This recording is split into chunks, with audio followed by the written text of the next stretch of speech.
and minor prophets. In that series, now I start with the books of major prophets. The major prophets, when we are telling that as a major prophet, we must understand one thing.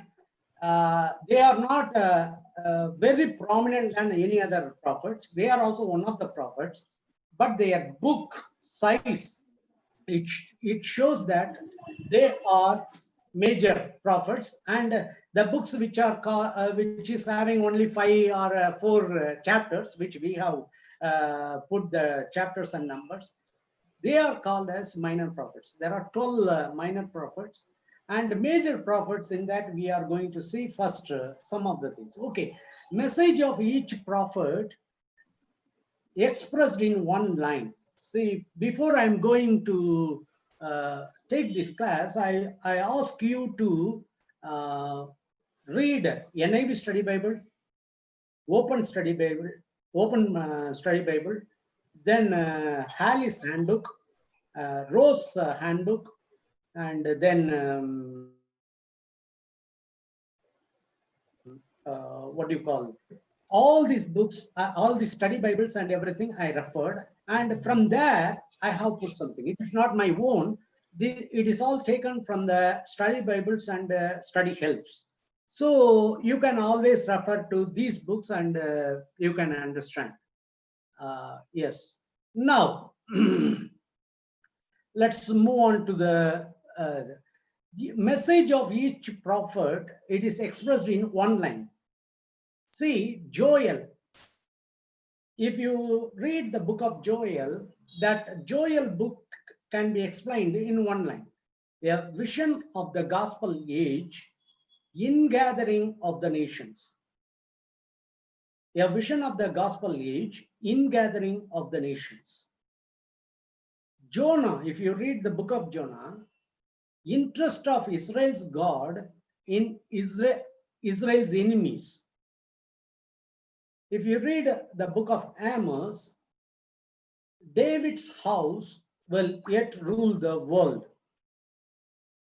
If you read Hosea, Hosea book can be explained, Jehovah will one day be God of all nations. If you read Isaiah, today we are going to see Isaiah, God has a remnant and for it a glorious future. Then if you read Micah, coming Prince of Bethlehem and his universal reign. If you read Nahum, impending judgment of Nineveh. If you read Zephaniah, it is talking about coming of a new revelation called by a new name. If you read Jeremiah, Jerusalem's sin, doom, and future glory. If you read Ezekiel, you can see that the fall of Jerusalem, restoration and glorious future. Obadiah, Edom shall utterly perish. That is the message of Obadiah book. Then Daniel, the 4 kingdoms which he saw in his vision. Okay, the 4 kingdoms and God's everlasting kingdom. If you read Habakkuk, ultimate triumph for Jehovah's people. If you read Haggai, it is talking about the second temple and the coming greater temple. If you read Zechariah, the coming king, his house and the kingdom. Then if you, Zechariah, okay. Then if you read Malachi, it is talking about closing message of Messianic nation. So this is the way, when you read a book in the Bible, you should try to take the central theme of the book, for which purpose it is been written, and what was God's intended message in that book. If we read that way, and try to bring it in single line, it will be, we will be thorough with that book, as well as we can teach to others. Yes. Join right. Hello. Somebody is speaking. Yeah, please continue. Yeah, let's continue. Then, so this is also given in the study Bible. Okay, what are all the books and how we can give the central message of the book in a single line. So this is what we have seen, all these things. The notes will be given to you, so you don't want to write, but you listen carefully and see what is shown on your screen. Okay, then nowadays the modern preachers and theologians, they are giving much more importance to the social message which was given by the prophets, that especially Old Testament prophets. Why they are giving much more importance? They want to bring liberal theology. You must have heard about liberal theology. They are very much centered on the present political reformation. So they try to do it in South America. Their idea is either through even armed struggle, they can change the world. That is what they are thinking. So we must be very careful when we are reading about the Old Testament prophet book. We should not give much more importance only to the social teachings of the Old Testament prophets, but we must give what is the spiritual message it is giving. So their denunciation of the political corruption, oppression, and moral rottenness of the nation. However, the thing that bothered the prophets most was the idolatry of the nation.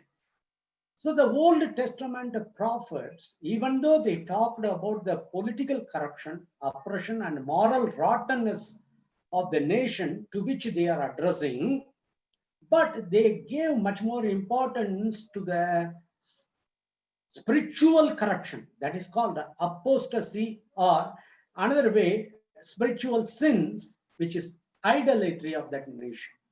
So we must study not only social messages, we must give much more importance to the spiritual message also. When we are talking about the Old Testament prophets, we must have one thing in our mind. Excuse me. Gas pay இது pay பண்ணிட்டேன். 1 minute. இந்த pay பண்ணிருக்கேன்னு காமி. அவங்க எதுக்கு கால் பண்ணிருக்காங்க? அவங்களுக்கு கால் பண்ணு. It is paid. அவங்களுக்கு கால் பண்ணு. It's paid. Excuse me. Okay, then I am coming back. Now, if you see something, their denunciation of the political corruption, oppression, and moral rottenness of the nation. However, the thing that bothered the prophet was spiritual things. Okay, why we are talking about the Old Testament Jews? Always Jews, they were thinking about the future and they accepted God and messengers as prophets. They called Moses as a prophet. You must understand.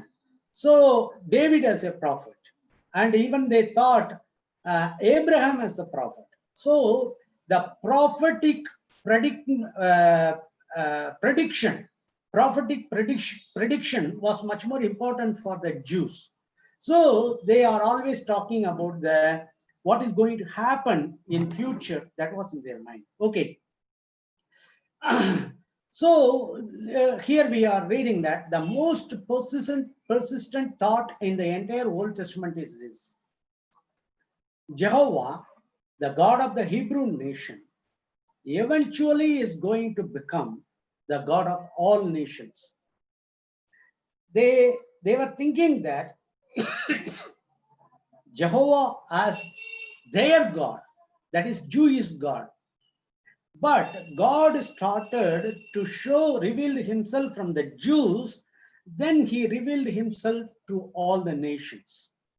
So, when you are reading about the prophets or prophetic messages, it starts with Jewish God, Jehovah, then it expands to God of all nations. This is what we are seeing it here. Then, my sharing,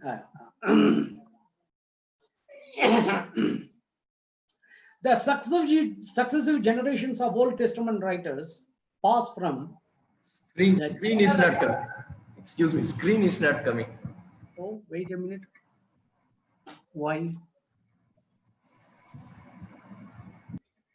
And then you can give share screen.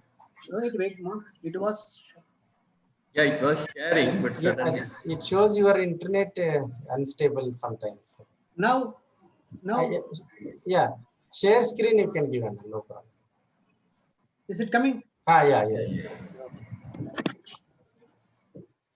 Oh, wait a minute. I'll put it in some different view so that we can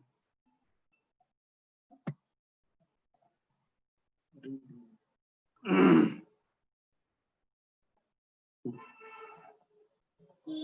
Now you can see it clearly. So, Old Testament writers pass from the general to the particular in describing the detail and manner of that accomplishment. How God is doing these things from general to particular, they are bringing it. And in the prophets, though they themselves may not have understood the full import of some words of their words, and though some of their predictions are cloudily blurred with historic events of their own day, yet the whole his story of Christ and the spread of Christianity over the earth is pictured beforehand in outline and in detail in language that cannot refer to anything else in history. Here we have to see one thing. I read it in First Peter. If you read in First Peter, you can see some important things. Old Testament prophets, when they wrote the prophetic book, excuse me.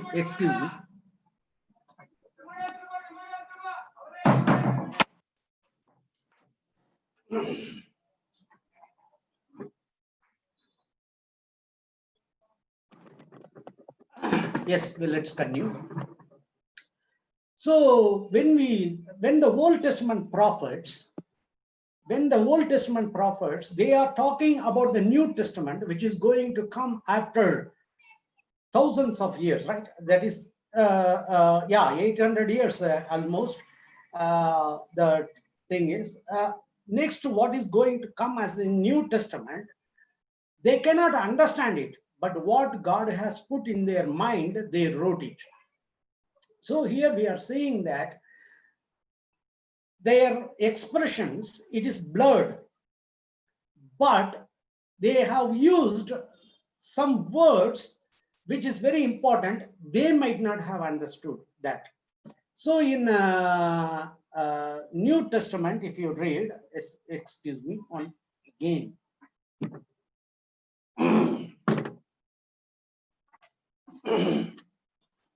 Please take to the book of First Peter. Please take to the book of First Peter. You can see that the prophets wrote the things for us, but they try to understand what they are writing, but they couldn't understand. That is also, it is written in the First Peter.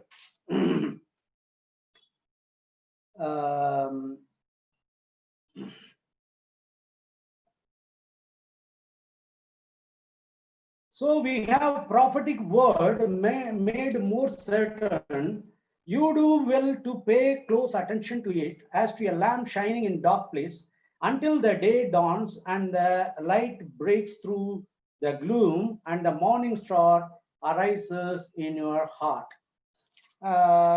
Another one is here. Why we have to read the prophetic book? Jesus Christ must arise in our hearts, so we must give much more importance and concentration in reading the prophetic books. And also here, here we can read.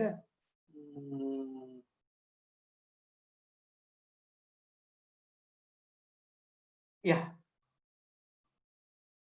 I put it somewhere, but I forgot. Okay. So they wrote for us, but they tried to understand, but they couldn't understand completely. So their predictions are cloudily blurred with the historic events. Okay. When we are reading prophetic book, we must understand one thing. God made institutions, but that institutions, they were not up to the mark. That we must understand. It is not up to the mark. Yeah, 2 Peter first chapter 19th verse. 19th verse. We can have follow that reading pattern state-wise. Yeah. Yeah. We can begin with Andhra Pradesh, Brother Sudhakar. First reference you are told, no, that chapter 1, 10, 11, 12. No, 2 Peter 1:19. Second Peter. No, first Anna was explaining that reference he explained but not told. Yeah. First Peter 10, 11, 12 verses, no? 10, 11, 12. Yeah. Yeah, that's what.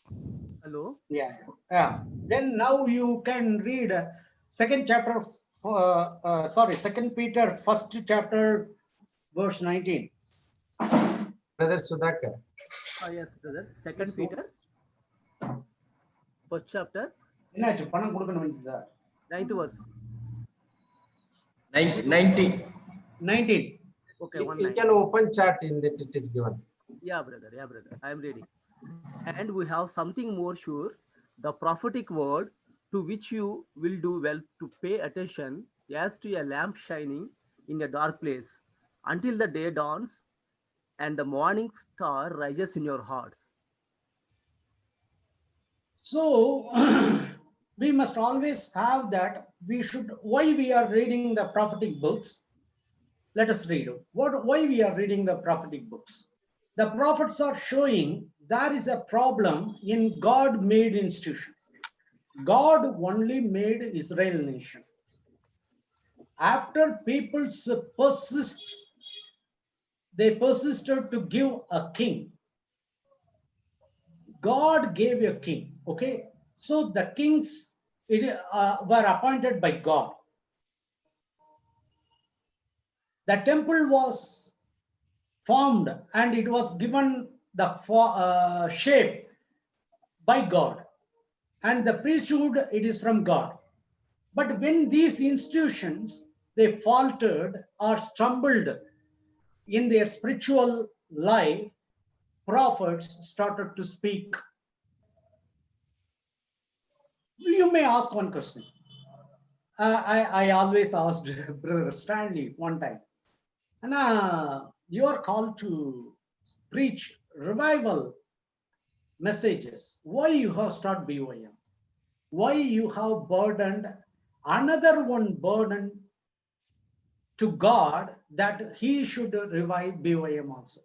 But he told, no, God gave me that thought to start BOM. It is God's thought and God will take care of it. That's what he told. When I was reading these prophetic books, it is clearly given. It is in Unlocking Bible. This sentence is in Unlocking Bible. It seems that God would rather have an institution that stands for the idea of God in the world, even though that institution be shot through and through with wickedness and corruption, than not to have any institution at all. What does it mean? God forms institution, through that he works. Even it fails, God give another one institution. So when the mainline churches failed, para churches it came. So missionary organizations, they started to work as para church organizations. When the para churches organizations, if it fails, then some other institution will be formed to revive these both. So God never ever lost hope on institutions. So we have to understand that it is not the thought of man institutions are made, but it is thought of God. That is what we must always have in our mind. Then it's not okay. Here we are seeing that kingship and kingship and priesthood, when they failing to save the unholy holy city. Jerusalem was the holy city, it has become unholy. The prophets literally glow with the divine explanations and assurance that the collapse of God's nation does not mean the end of the God's plans. That after a period of punishment, there would be a restoration, and for God's people, a glorious future. So we must always have a hope. When the institution fails, we should not ask, why, Lord, you have started these institutions? No. We must put our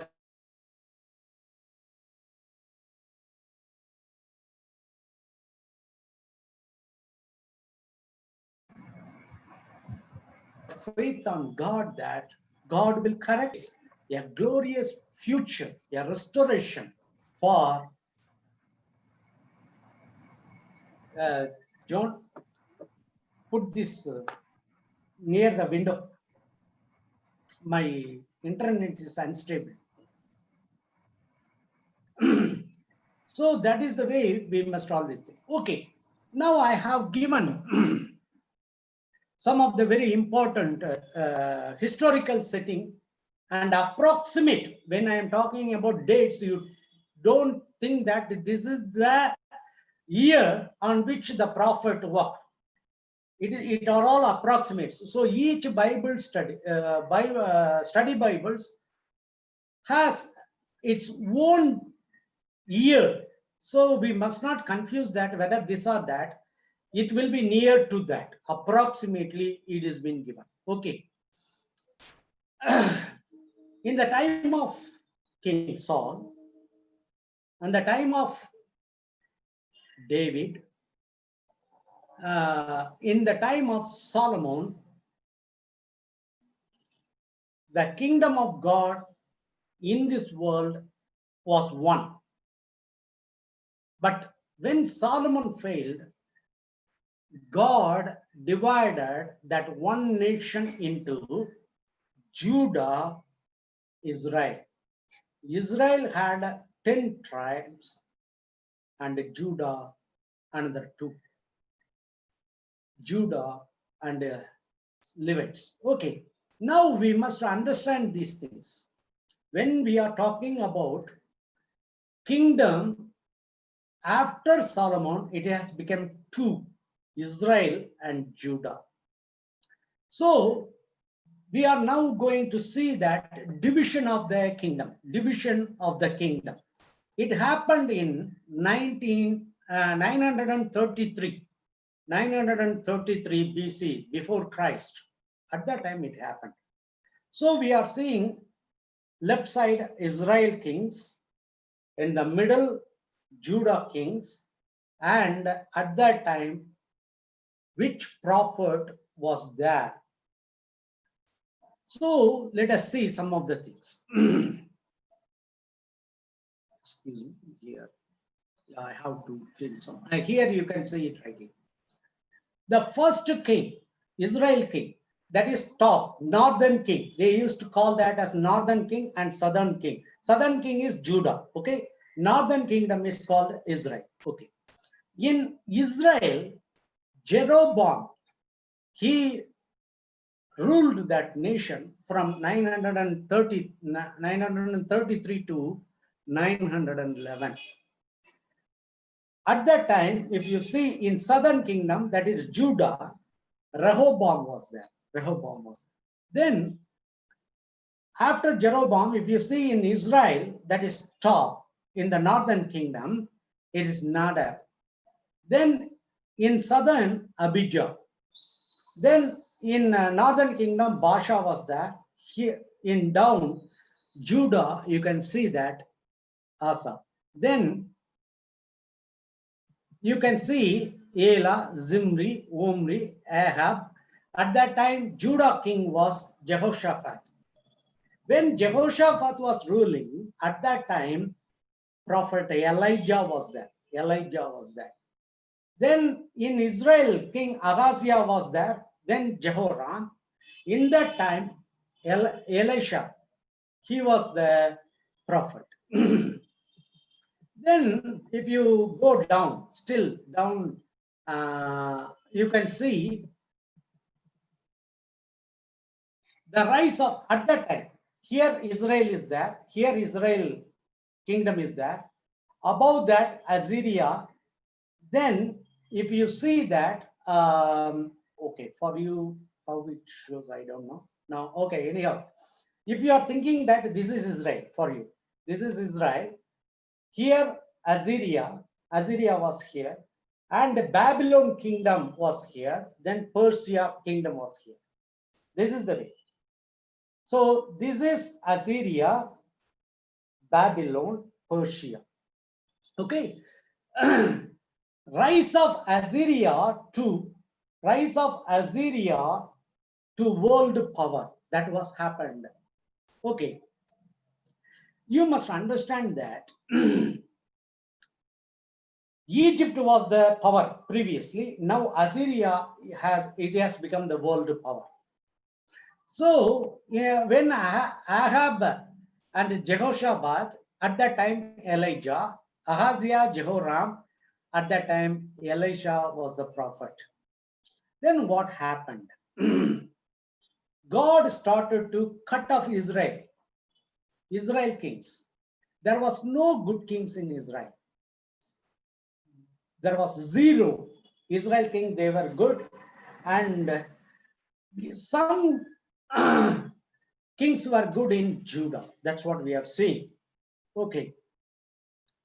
So when Joash was the king in Israel and Joash was the king in Judah, they are doubting that Joel maybe at that time he was prophesying. But some people are telling that Joel was the prophet in restoration of the temple time.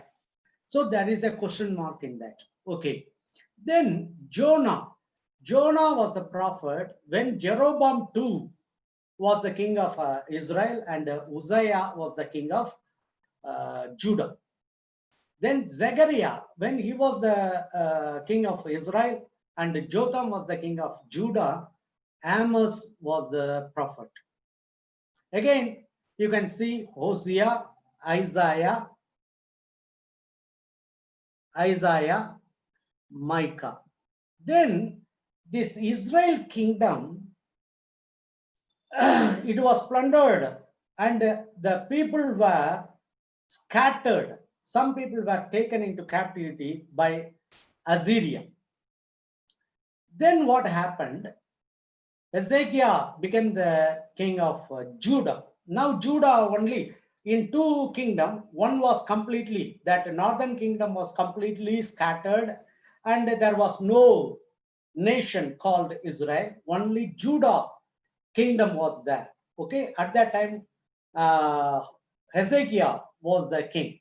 Okay, then what happened in northern kingdom? If you see end of the northern kingdom, you can see Manasseh, Ammon, and Josiah. In that time, it is completely removed. So in before that, Micah and Zephaniah were also serving as the prophet. Then if you see that in this, see here it is a gap. There was no northern kingdom.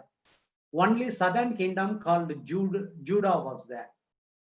When Jehoahaz was the king of Judah, at that time Nahum prophesied, and Jehoiakim, at that time Jeremiah was the prophet. Then what happened? The Assyria, the Assyria kingdom, it fell because Babylon came and captured Assyria. Then after Assyria, they captured even the Egypt. That is the way they did it. Okay. So Jehoiachin, he was the king of Judah. At that time, Habakkuk was the prophet. And Zedekiah, at that time, Obadiah was the prophet. Then Jerusalem conquered and burned by Babylonian. Then people of Judah, they were taken as a captives to Babylon. Okay, Babylon. Then Persia conquered Babylon. So Babylon became the Persian kingdom. That happened. So fall of Babylon, it happened in 536 BC. Then from there, return from the captivity. From Babylon, Joshua, Zerubbabel, they were sent back to Israel, that is Judah, to rebuild the Jerusalem temple. So at that time, Haggai and Zechariah, they were the prophet. While the captivity for 70 years, Daniel and Ezekiel were the prophets. Then if you see, Ezra built the people and Nehemiah built the wall. This has happened. So at that time, Malachi was the prophet. So I give you this in these notes I will give you. So you go through that. When you are reading a prophet, you must have these backgrounds. These kings were ruling either Israel or Judah. At that time, the world powers were whether Assyria or Babylon or Persia or Egypt. Those things you have to keep in your mind. Then only you can understand the message of the prophet, whom he is talking about, and what God is going to do to that nation in coming days. And at the present, at the time of prophet, whom he condemns, that is, either he is talking about Israel or he is talking about Judah. These things you must understand. So don't try to run away from these years which is given in study Bible. So this will give you a lot of input. And when I am talking about this, in our Bible, we are reading Isaiah, Jeremiah, Lamentation, Daniel. But if you see, according to their duration of life, it is not like that. After Hosea, Isaiah born, right? Sorry, at the time of Hosea, Isaiah was there. But the book arrangement is different from the lifespans of prophets. So we should not get confused with the first Isaiah born, then Jeremiah, then Daniel. That is not the way we have to take. You see these things in your mind. When you are taking Isaiah, you go to that time of the kings and that time of world power and the message and the status of the nation and what is the message of God to that particular people. This is the way we have to study prophets. Okay, some of the things. Prophets and their places. Isaiah was in Judah, south. Jeremiah, south. Hosea, north. That is Israel, kingdom of Israel. Then Amos, he was in Israel. And Micah was in south, that is Judah. Zephaniah, he was in south. Jonah, he went to Nineveh, right? So Nineveh. Obadiah, he is talking about Edom. Then Nahum, Nahum, he is talking about Nineveh. And then Joel, he is talking about Judah. And Habakkuk, Judah. Lamentation, it is Judah. So Judah is called south, and north is called Israel, and Nineveh is called Assyria. This is the way you have to take. Okay. Then let's go for some other thing. The destruction of the nation was accomplished in two periods. The first one, the northern kingdom fell. It happened in 734 to 721 BC. Preceding and during this period were Joel, Jonah, Amos, Hosea, Isaiah, Micah. These prophets were in Israel. Okay. Then southern kingdom, it fell 606. Almost they are telling that 150 years after the Israel was scattered, Judah became captive for the Babylonian. So the southern kingdom fell 606 to 586 BC. In this period, where Jeremiah, Ezekiel, Daniel, Obadiah, Nahum, Habakkuk, and Zephaniah. They were the prophets. Okay. Then, when the restoration from Babylon, from the Babylon, Ezra, Nehemiah, they came. Zerubbabel. At that time, Haggai, Zechariah, and Malachi, they were the prophets. So when you are reading the books, you must understand it is before the fall of Israel, or it is during the fall, or after the fall of Israel, it is in the time of Judah. Then if it is fall of Judah, then it is in the time of captivity, or it is from the restoration. This is the way you must always keep in your mind when you are reading the book of prophets. Okay.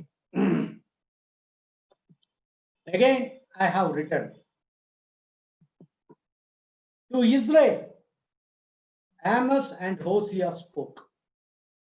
To Nineveh, Jonah and Nahum spoke. To Babylon, Daniel was the prophet. Then to captives in Babylon, Ezekiel wrote. Okay, Ezekiel. Then to Edom, Obadiah was the prophet. Then to Judah, Joel, Isaiah, Micah, Jeremiah, Habakkuk, Zephaniah.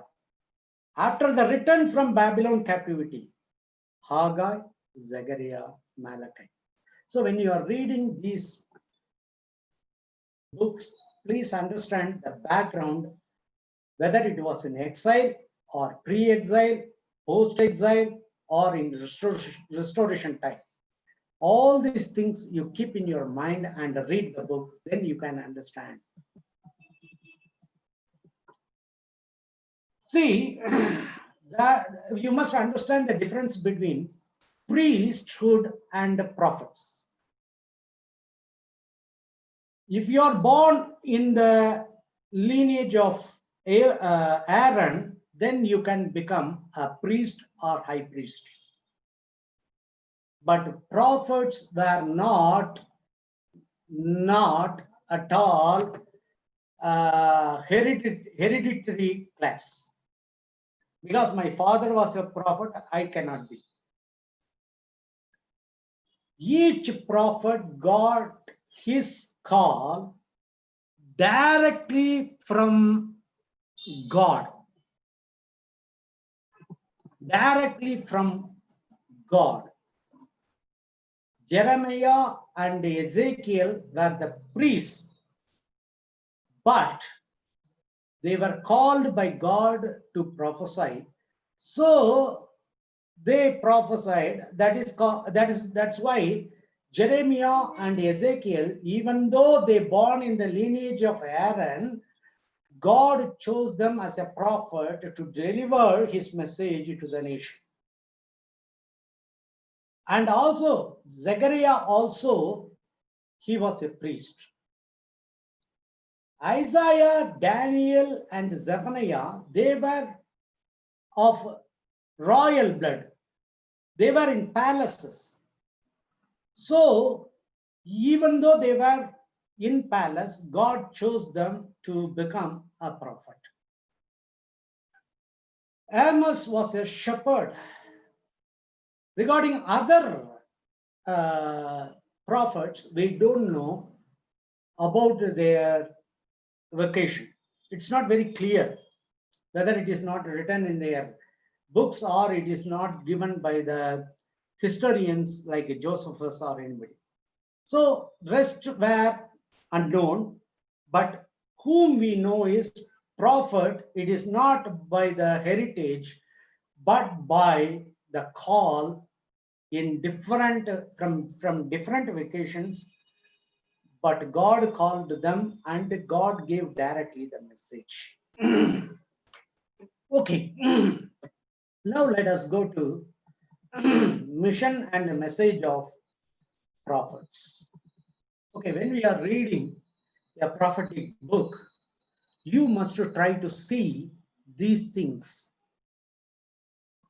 The prophet's mission and their message. They try to save the nation from its idolatry and wickedness.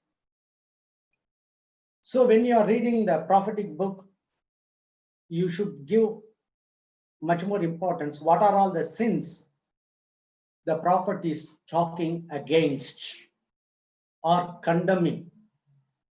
That you must understand that. Second, failing in this, to announce the nation will be destroyed. What are all the punishments? How God is going to deal that nations, that you must try to understand. Third, when God punished the nation, he didn't completely destroy, but he always kept a remnant. A remnant will be saved. That's what we are saying. He always kept a remnant. See, in God's way of dealing the things, he always leave a remnant.